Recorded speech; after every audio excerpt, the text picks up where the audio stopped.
Good morning everyone.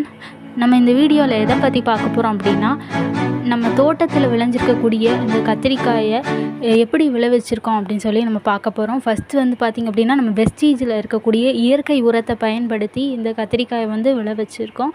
இதில் வந்து பார்த்திங்க அப்படின்னா, இந்த கத்திரிக்காயோட சைஸ் வந்து பார்த்திங்க அப்படின்னா ரொம்பவும் பெருசாக இருக்குது. அது மட்டும் இல்லாமல் இந்த கத்திரிக்காயோடைய கலர் வந்து பார்த்திங்கன்னா ரொம்பவும் ஒயிட் கலரில் இருக்குது.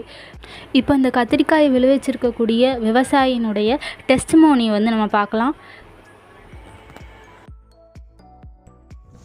இதான் நம்ம காய் எல்லாம் பருமுட்டாக இருக்குது, பூக்கள்லாம் நல்லா இருக்குது. பாருங்கள், காய் எல்லாம் பருமுட்டு தான். க்ரோத்து நல்லா க்ரோத்தாக இருக்குது.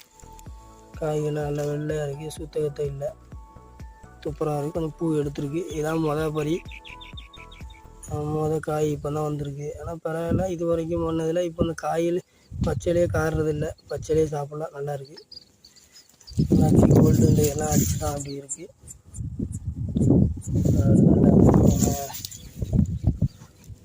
காயெல்லாம் நல்லா பருமுட்டா நல்லா பளிச்சுன்னு இருக்குது. பாருங்க,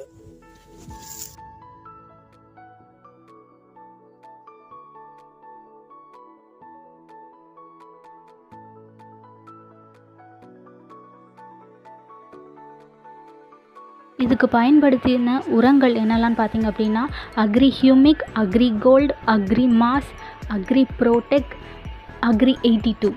இந்த இயற்கை உரங்களை பயன்படுத்தி கிடைச்ச இந்த கத்திரிக்காயை பாருங்கள்.